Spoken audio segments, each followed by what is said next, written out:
No! No! No!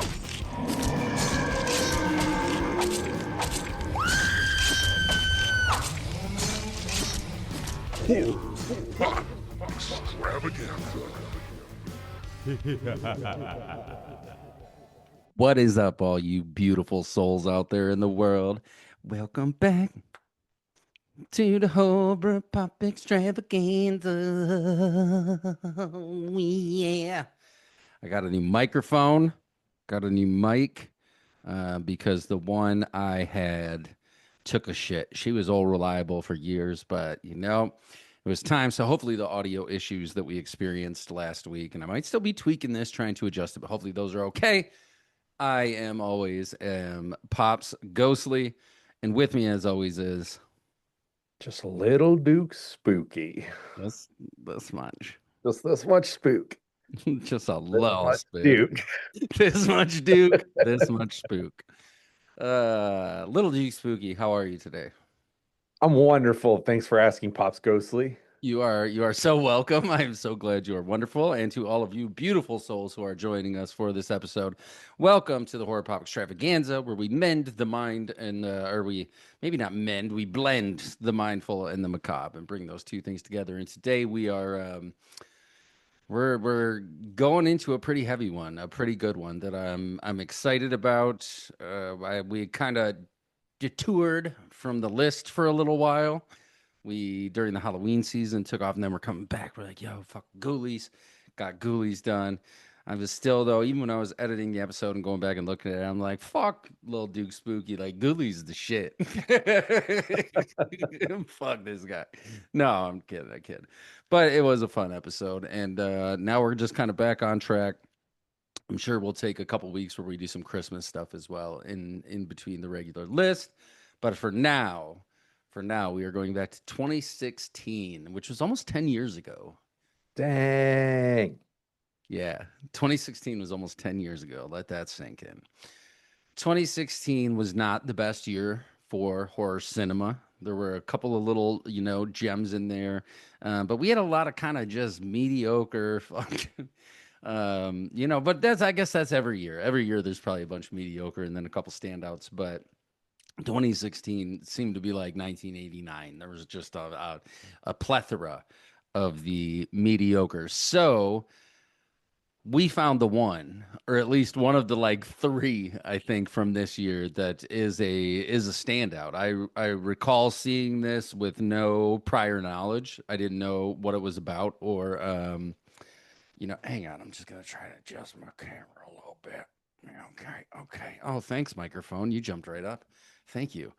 Well, so I don't recall if I think I didn't see it in the theater. It might have had a small theatrical run for all I know, but I'm not sure.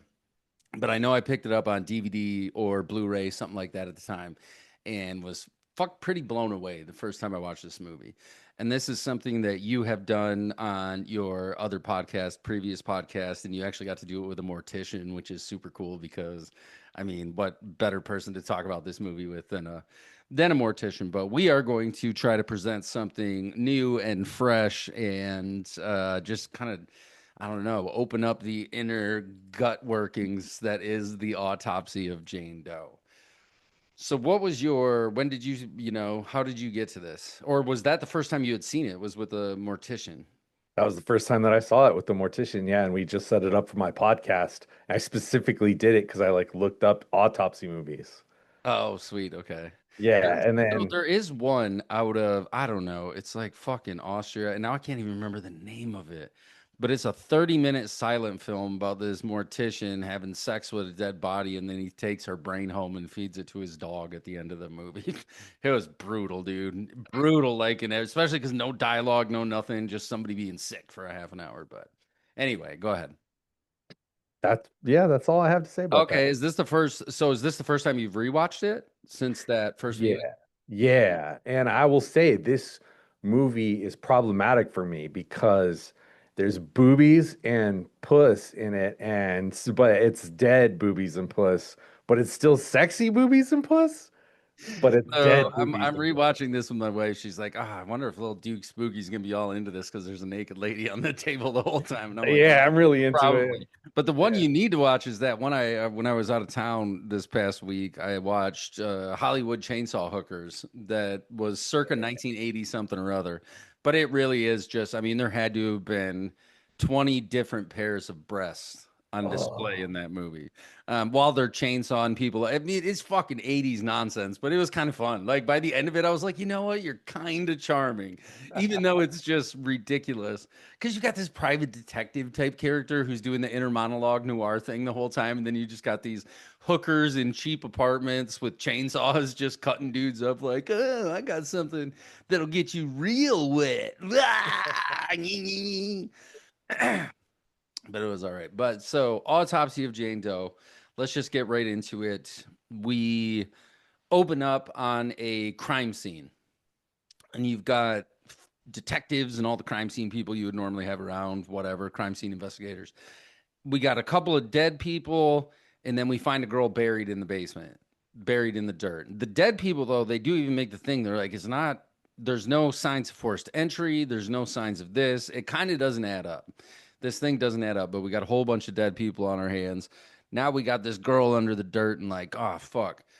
Cut to or we didn't even do the IMDb yet, dude. What am I doing? What am I doing? Why don't you stop? Why don't you Because stop? sometimes you're just going, and I just gotta let I you know, go. but this is important because I think having these two leads is the only reason this fucking movie works. So why don't you put it out there? Who directed it? Who stars in it? All that good stuff. And what does the Internet Movie Database think that the Autopsy of Jane Doe is about? I think that this movie works because it's just got boobies for the whole thing.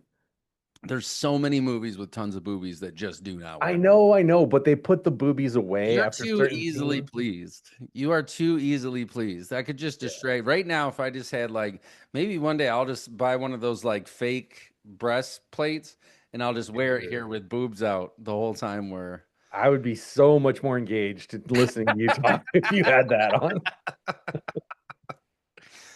okay, give us the rundown. How did this thing come to be? The opposite of boobs, Brian Cox. Big old The cock. fucking legendary Brian Cox. He is legendary. He's one of the few guys who'll just be like, oh yeah, Brad Pitt, he's a fucking wanker. Right. You're Yeah. like, yeah, brother. Brian Cox is totally rad. He has been in everything. You might not know his Everything. name, but you know his face. Like you've seen him before. You've seen He's this. that smooth motherfucker talking in your Burger King commercials. That's fair.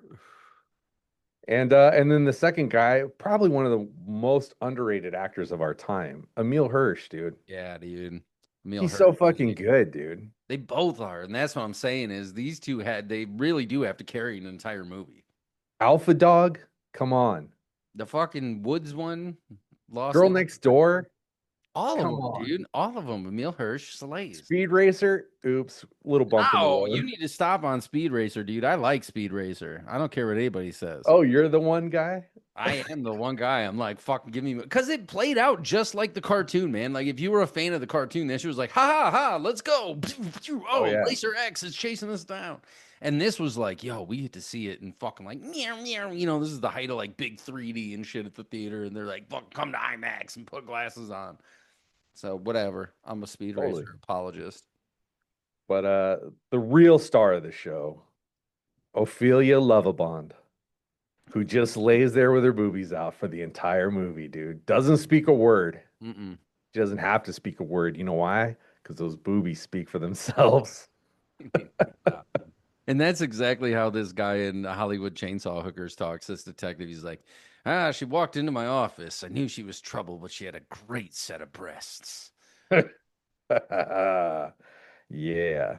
Now, I'm not going to try to say the director's name because it's got one of those weird foreign slashes through the O's. So I know better than to try to say that out loud.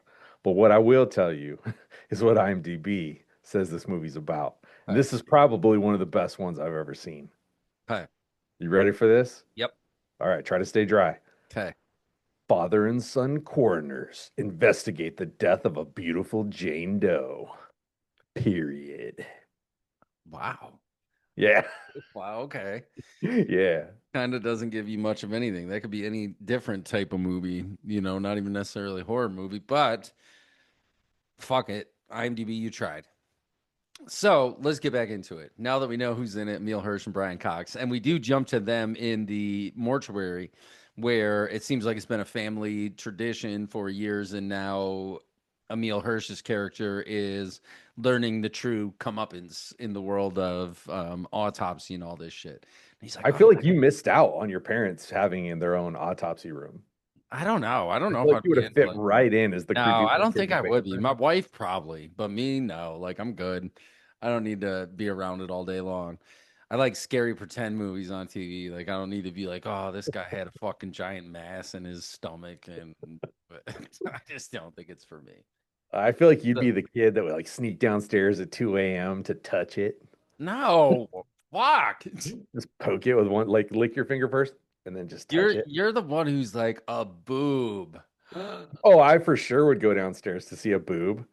Like even like an old lady boob. I'd just be like, check it out, dude.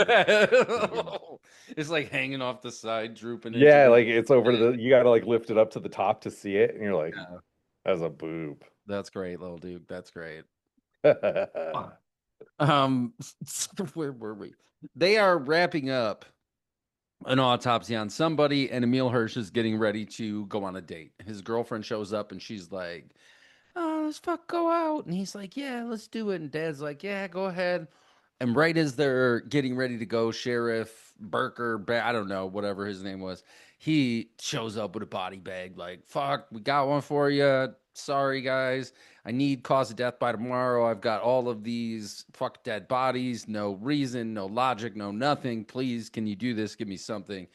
And Emil Hirsch talking to his girl, and he's like, oh, fuck, I can't leave my dad. I gotta stay with my dad. And so she's like, all right, you stay here. We'll meet up at like 11 o'clock. He's like, I'll buy you fucking tacos. Don't worry. It's going to be good. Don't worry about me. And so we have this toe tagged Jane Doe, but that's not before Brian Cox fucks with her in the actual like I don't know, I guess the morgue was they had all the bodies in there. And he's like, she wants to see them. She's like, oh yeah, let me see the dead bodies and shit. And even Emil Hirsch is like, yo, fucking weirdo. And Brian Cox is like, yep, that's your future wife. She's the only one who can tolerate this shit. And he diddling the toe tags. That's a big thing. Is the bells on the toes that old morticians used to put on the patients because sometimes they'd be comatose, not really dead, and they'd hear the little ring ling ling to let you know that they were still alive in the ice box. ugh, scary. What's creepier, that or the ones in the coffins that were attached The to the coffin string? ones for sure, dude. Yeah, yeah. That's like they went to the next level. Because you're 6 feet down there. Or I saw sometimes they had like a sounding tube that you could yell through, and it just had the little opening at the top. And you can imagine if somebody's down there and their body's just decomposing and gas is just like that's all you hear coming out of all these little tubes right? Oh my god. In the cemetery everywhere. There's just fucking fart I noises. picture that dude from like the haunted mansion with his lamp, and he's just like, "Oh no, what is that?" Right. Smells like shit all over. So he decides to stay. They're going to meet up later on. They've got the Jane Doe, and we jump right into this is the science part. We're only here not to figure out, exactly what happened, only the evidence that's in front of us. So let's start taking this lady apart. But before they do that, they and I had mentioned these two gentlemen carry this whole movie, and in a lot of ways, it is just them in one location, which is Yeah. smart. You can make a lot of money this way. Saw proved that. Like, hey, pick one spot, hang out there, tell a really good story in that spot, and now you have the potential and the opportunity to, make a really good return on your investment because you're not location, location, location all over the place. So it's these guys in the morgue and in the autopsy room for the majority of the movie. We start to do our autopsy. He opens her eyes and he's like, she's got brown hair and gray eyes. Ah, now we've already got some stuff going on. We've already got like, okay, this is getting serious. And her tongue had been cut out. Yeah, dude. There's flies crawling out of her nose, onto her face, up onto her eyes. Her wrists and ankles, and this is where the mystery portion of it starts. Her wrists and ankles were completely shattered, but there's no exterior wounds whatsoever. There's no sign of she was tied up or she was bashed up. There's nothing like that. How is this possible? Now, we as the audience are like, okay, you're giving me a little mystery. I like this little flavor. Let's see where we're going to go here. Start to cut her open, and the more layers we remove, the more mystery starts to unfold. We are finding swaths of cloth with teeth in them inside her body. We are finding flowers, these flowers that we learn was some kind of natural neurotoxin or some kind of toxin that will keep her totally immobile, totally paralyzed, which is terrifying. So scary. And as this starts to go, and I thought this was so creatively clever, the storm gets worse as stuff's going on.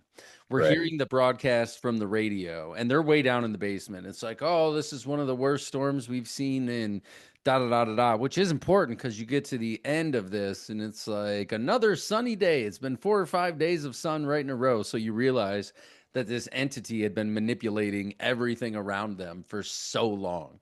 Right from the beginning, it started to play with them as they removed the layers. And this movie, for me anyway, it never really had a solid, this is exactly what happened. I feel No. like they present a few different ideas here and there. You're like, oh yeah, it could be that. Oh yeah, it could be that. Either way, in my opinion, we know that this is just an evil presence one way or the other. Whether it's she is the witch, or as Brian Cox will bring up at the end, maybe this evil just manifested because she was a real person, but this is the torture that they had put her through, which is kind of wild, a neat theory to think about. At this point, though, they don't know much about anything.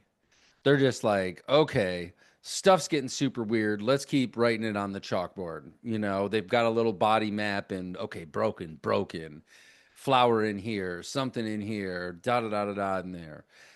We start to see some shadowy figures around the morgue, the mortuary, or not mortuary, but the morgue. He goes, or I guess more, I don't know. He goes to another room for something, and he's the one who sees the first shadow figure. Emil Hirsch sees it in one of those corner mirrors, the big dome ones that show you, all directions, hospital type mirrors. He sees the shadowy figure, turns around, it's not there. Tries to get up and he maybe hears something in the vent, and their cat, Mr. Whoever, that was super cool, that was his mom's. We don't know yet. We know mom's gone, but we don't know why. And this cat was the last thing that mom had. And Brian Cox kind of talks about it like, oh, but this scene is intense, dude. When he snaps that cat's neck, Yeah. I don't know. That's a lot. Whenever pets die, it's too much. All the Right. boobies in the world can't fix a pet dying. That's 100% true. That should be on a t-shirt. All the boobies in the world can't stop the hurt of a pet dying. He holds the cat. The cat's all jacked up. Looks like it's been up there harassed or something like that. And he takes the cat and just holds it in his hand. Just Will Smith, I Am Legend kind of, does that little, oh, so traumatic. And then they go to put the cat into the incinerator and they burn the kitty up. We get more lights flickering and stuff like that. We continue because we don't get the tooth inside of her for a little bit. But once we get that, they open it up and there's this sigil written inside of it. And he's like, okay, they forced her to swallow it. They pulled one of her teeth out and then they forced her to swallow this paper. He's like, it doesn't make any sense, though. The bile and the acid in the body should have, something. It shouldn't be in this good of a condition, is what he's getting at. Then they keep digging deeper in their, in her heart, and they get the heart out. He fillets her, and then there's a layer of skin that's got all this tattoo, the same thing that was on the sigil, which we learn later on when they fold it all up that it's a Bible verse, Leviticus something or other, that had to do with if she consorts with the dead or something, then she's a witch. And this is the first, like, okay, this might be a witch type thing. And Brian Cox has been trying to deny most of this the whole time. He's like, this is not real. This isn't science. He's very much a man of science. Emil Hirsch is like, you got to throw what's real and what's not real out the window because there's chaos happening. They get chased. So, oh, they're working on her, and then the radio starts to play a weird song. All the lights shatter everywhere, and Brian Cox is like, "Let's get out of here. We gotta go." Emil Hirsch is right behind him. They're running, taking off. There's a storm door because the elevator's out, and there's these storm doors, cellar type doors that they're attempting to get out, and he's pushing up on it, and he sees that a tree fell on it. The old cedar fell over top of the door. Oh no, what are we gonna do? I don't know. Let's turn around and go the other way, but uh-oh. Scary. Scary. It There's starts to something get real scary. scary. Yeah. The ice slab doors start to open up and they're all empty. All of these people we had seen as the girlfriend was super enticed by, oh, she looks all right just with her eyes and mouth showed shut, but show me somebody grosser. All those bodies are gone. They are now wandering the halls, not really wandering. I don't know if they are physically kind of present or just manifestations in the mind. Yeah, that's what it never explains. Yeah. So are these things really there? But either way, they run to the office, they're hiding in there. Bang, bang, bang on the door. They throw the file cabinet in front of it to block everything off. Somebody's trying to get through the door. They don't get through, but then Brian Cox goes into the bathroom and he gets sucked in by somebody who's beating him all over. Now he starts to carry these crazy wounds. He had been cut, though, on his wrist. That was by her bone, I think, Hmm. as he was working inside of her. And now he's all beat up. Mealhurst gets in like, Dad, come on, we gotta go. Da da da da da. I don't recall exactly where we go from here before they decide that they have to go back and work on her some more. But I know we get the exposition about what happened to his wife and his mom. And it is implied that she took her own life. He's like, she was always so bright. How could I not have seen this? How could I not have, da da da da da. We get back, I think, at some point close to the autopsy room when this is where he presents the notion that she was wronged. He's like, there were no real witches. There were nothing like that. There were just innocent people who they did this to. And this one in particular was suffered some really heinous kind of things. Some really terrible things happened. And they noticed as they took the things out of her, once they were outside of the body, everything started to degrade or erode really quickly, like it should have been. She shouldn't have been in as good a shape as she was in. All things that they're discovering along the way. Now she's filleted wide open this time. Like you said, she's been there on the table throughout this whole movie. They are continue to get attacked by these phantom spirits and then make the decision that we have to go back in and end this thing. But I think they tried to light her on fire first and she didn't burn, Yeah. which was a cool scene because the fire jumps off of her and then it's crawling all over and he's like, how can this be happening? And give me the fire extinguisher, pull the pin, dummy, pull the pin. And so she fires up whatever this spirit entity is, fires up the incinerator, which starts to bellow smoke all over the place. Like, we got to get back in there. Now we're walking through the smoke and there's shadow figures everywhere. We still got to get to her body. She's trying to prevent us. Every time that we got a step further, she would attack us throughout the thing. They found the flowers, something weird would happen. They found the sigils, something weird would happen. They would do this, that, and the other. They get back in there, not before Brian Cox, and this is a good manipulation scene, kills Emil Hirsch's girlfriend. We see the Yeah. guy with the hole in his face is walking towards the elevator. They're trying to get in, and he's real slow coming at him. And Brian Cox just hauls off with like a hatchet thrower right in the face. And then the power just comes back on like boop, boop, and we see that it's the girlfriend there. And he's like, no. And he's like, I know, kid, this sucks, but we gotta go. We gotta get out of here. And then we end up back in the autopsy room trying to figure out how to finally end this thing. And it doesn't really end well for anyone. No. We do see some form of her power in Brian Cox's death Right. because we see her lungs regenerating as he's blowing out smoke and her wrists and legs clicking back into place as his are shattering right in front of you, and his back goes over and is broken and all this stuff. He had said maybe this is her form of revenge. She can't move, she can't do anything, and they did peel a little bit of her gray matter out and looked at it, and it was alive. Right. And he's like, that's because she's never been dead. She's feeling all of this that they did to her, that we are doing to her. She's felt every single piece of this. And Uh, this is how she enacts her revenge on you. And we see her start to regenerate. The holes start to close, the incision marks start to heal up, blood starts to go back into the body, while Brian Cox's eyes go all cataracty and he's on the ground. And Emil Hirsch is like, Dad, Dad. He's like, oh, get that knife and kill me. No good. Sad times for all. And he does. Right in the gut. Oh, thank you, son. I didn't want to be a witch's puppet. I don't know. Now he's just crying. He's bawling. And during all this, now everything pops back on. Everyone's back in their proper holes or whatever, because the building was messing with him right up until the end. It was messing with Emil Hirsch. He's running to get out. He hears the sheriff. Come on, this way, this way. And he's pushing on the doors. He's like, open it. And he's like, I'm trying, I can't. He's like, come on, we're right here, open it.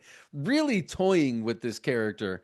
And he starts to, the evil or whatever starts to sing, open up your heart to the da da da. And he realizes he's still trapped in this thing.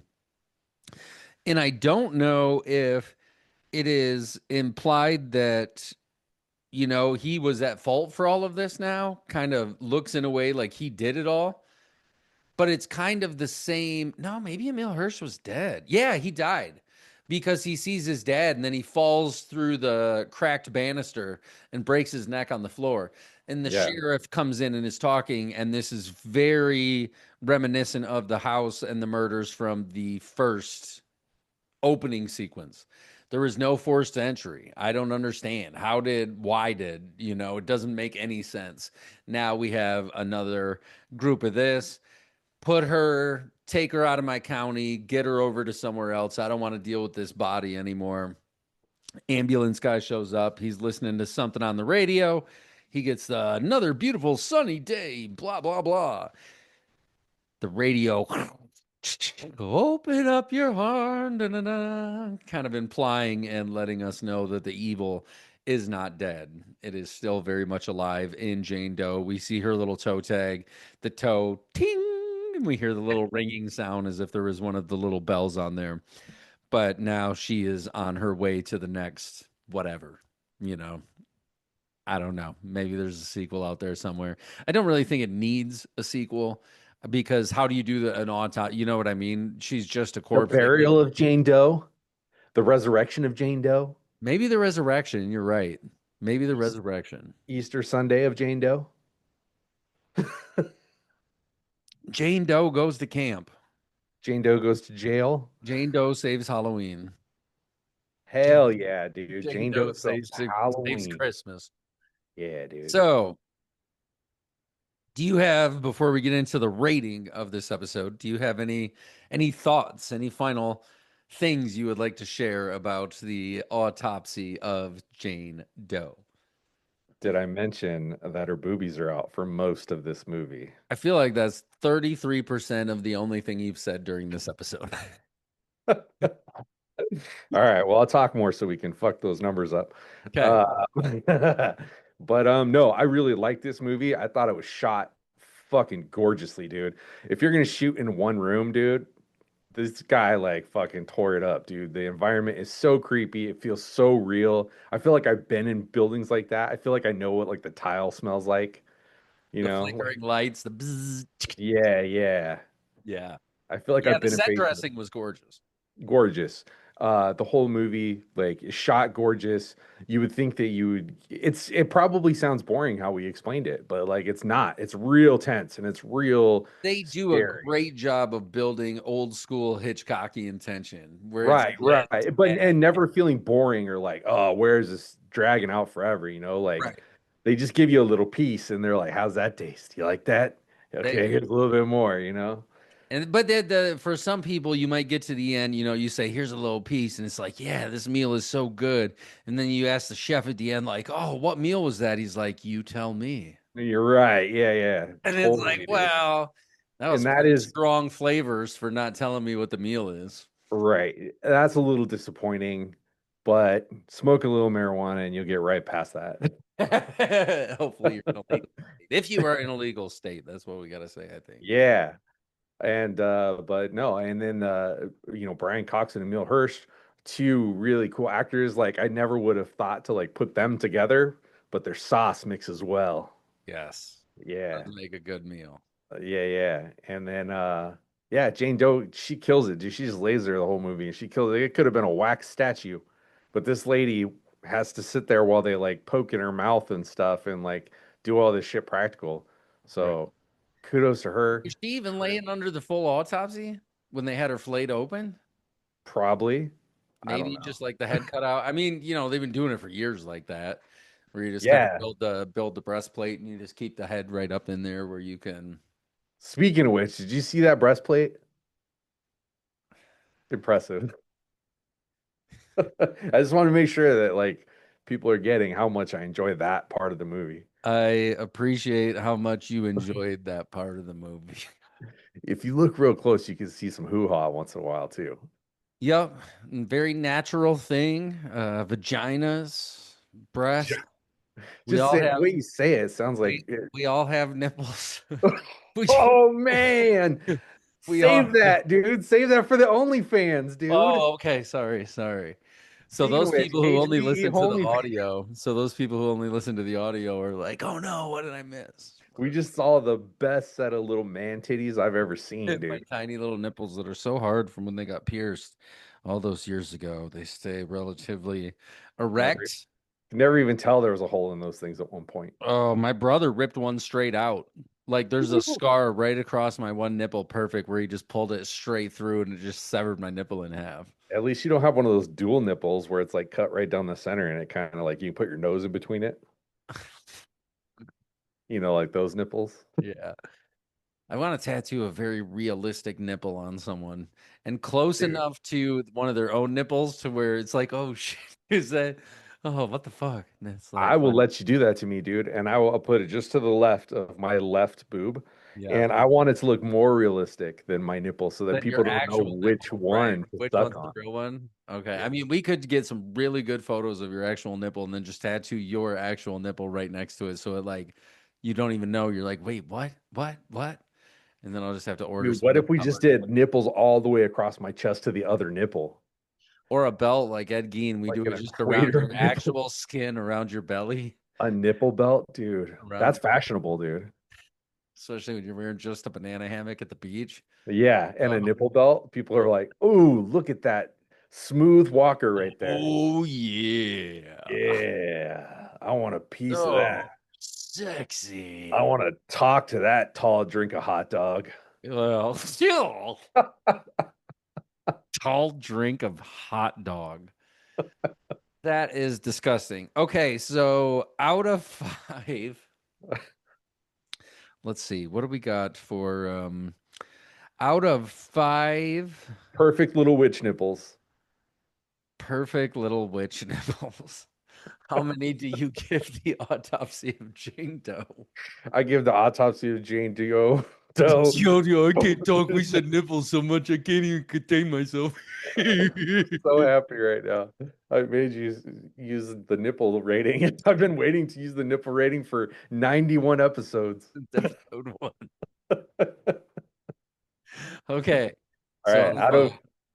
out of five perfect little blue dead witch nipples, I Oh, give this movie four perfect little blue dead witch nipples. I hate that you're adding the dead part.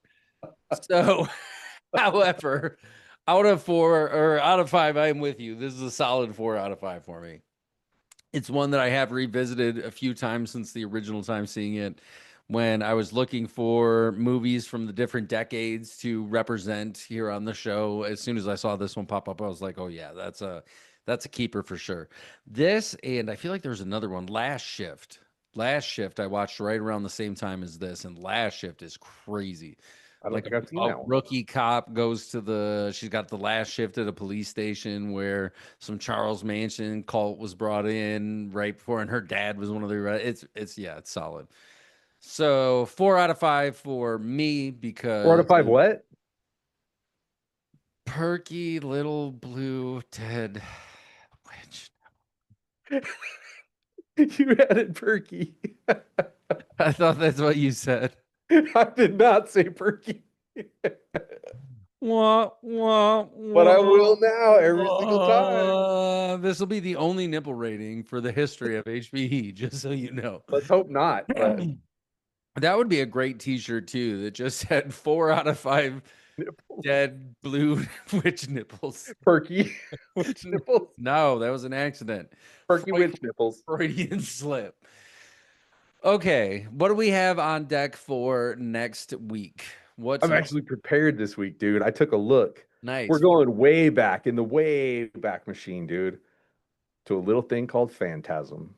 Oh, sweet. Have you Which seen your little Phantasm? boot Duke Spooky has never seen a Phantasm, Awesome, not dude. even I'm sure once. you've seen the image of the tall man. I've You've seen seen them. the spheres. You've seen the shiny, spiky, drilly Phantasm. I'm very excited about this. It's gonna be a fun one. Phantasm is a great just underdog that somehow did it and then kept doing it, and I think did it well, especially with what's his face as the tall man. He's just so creepy. He's like Tom Noonan, where it's just like, oh yeah, you're tall and scary. Michael Berryman, you're so tall and scary.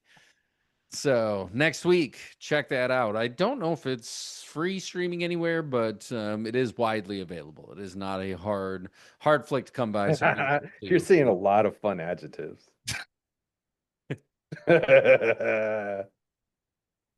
Perky, perky, hard, wild, he said hard. Noonan. That's the sexiest of them all. All right, dude, let's take a couple moments before we wrap up this week's episode to pause for the living, the segment of the show where we try and bring a little understanding to a world full of chaos and how we might be better to ourselves and to each other. This week was heavy. I woke up feeling tired today, like crashed between two trucks tired. And if you're new to the show, I do have a little disease called multiple sclerosis.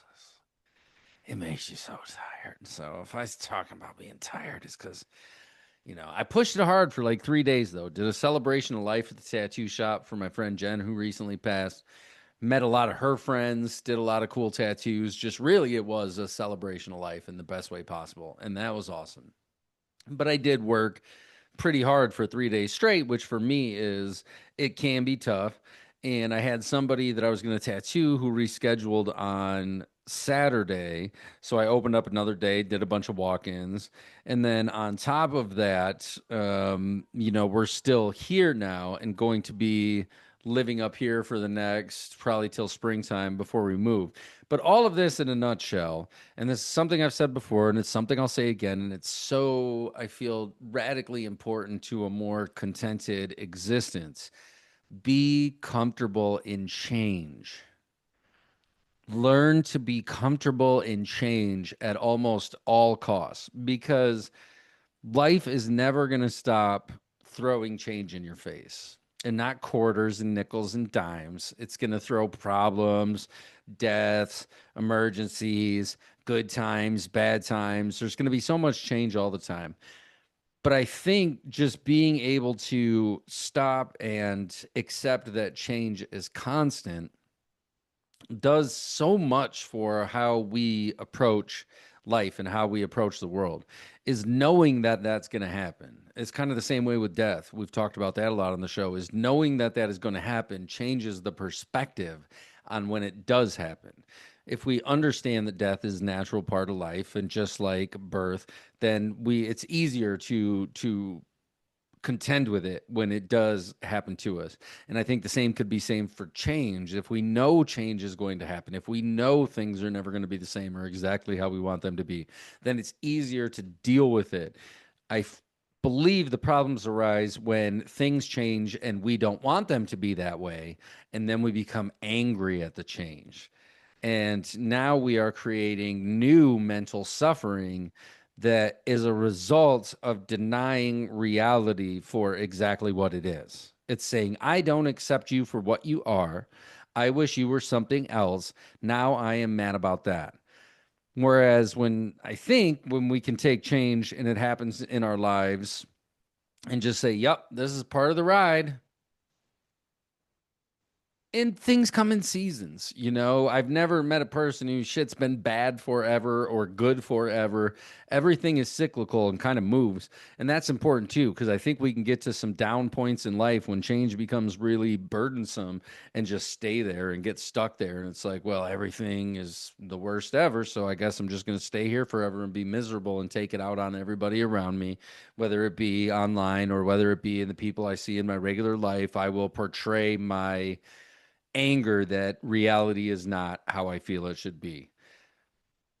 The alternative, accept it for what it is and move on. It takes time to do that. And too often, I think we expect of ourselves to be perfect in something, in some endeavor. It's like, I would really like to make this change in my life. I would like to be more accepting of change. I try it for a couple days. It doesn't work, 90% of the time. So I'm like, well, I guess I'm not capable of that. I'm just going to give up on that idea. In reality, I do believe we should give any new endeavor about 6 months to really see if it's going to pan out. And that's in life, that's in business, that's in anything. Give it time to succeed or fail. If you only try something a couple times, you will never do anything. If you only got on a bike twice and we're like, well, guess biking's not for me. I fell down 2 times. Yep, yep, yep, yep.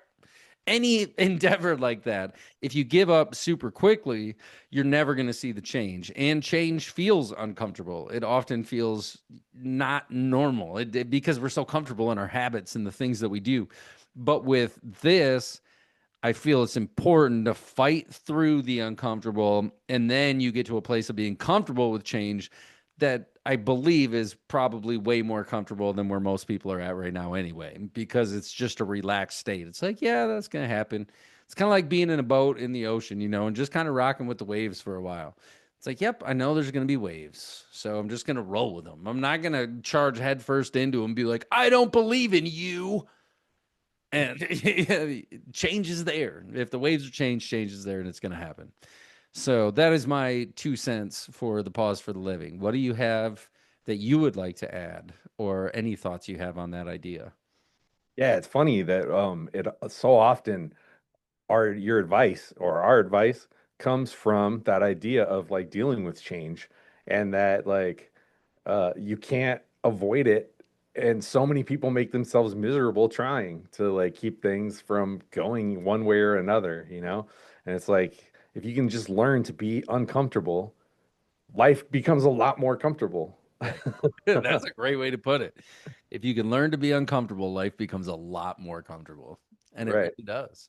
Yeah. And I think that change, even like sometimes it feels like it's kicking the nuts, change is always a play. You're now at a new starting point to step forward, no matter what happens. I like that. I like Yeah. that a lot. And I think you're right. You're 100% right. It's every moment really is a new moment to decide, hey, I want to be this way or I want to be that way. That mindset takes a while to get to. It takes a little while to get to that place. But I've said it before. I said it many times when I was writing my book that time is going to pass the same anyway. Yeah. If you are not 100% contented with where you are in life, do something different with your time. And it doesn't have to be all your time. We get into this all or nothing type of thinking where it's, Okay, I'm plunging in and my whole life's going to be about nothing but making this change happen. That gets overwhelming and you fail. Mm-hmm. Almost every time. That gets overwhelming and you fail. Make small little changes, little itty bitty guys, just little change. Oh, look at that little change. I love my little changes. And then you stack them on top of each other and they start to compound and start to become bigger change. But Change becomes $1. it does. It does. And then that dollar becomes a savings account and you start compounding money.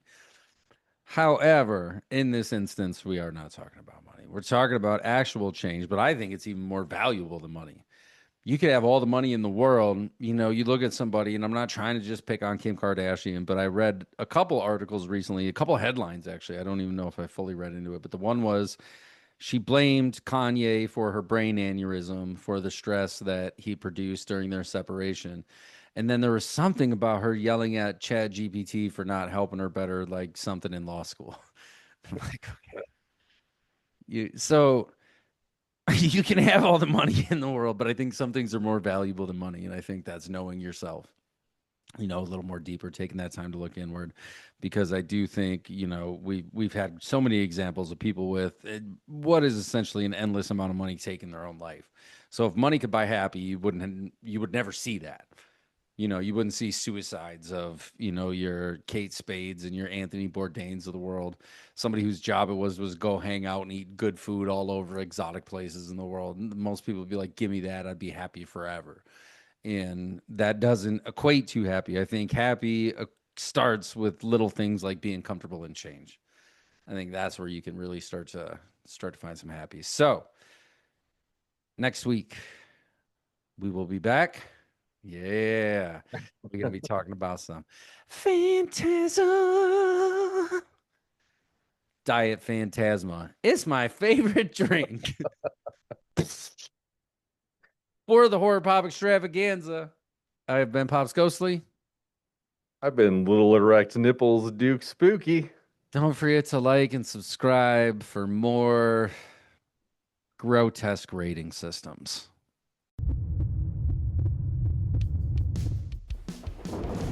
No! No! No!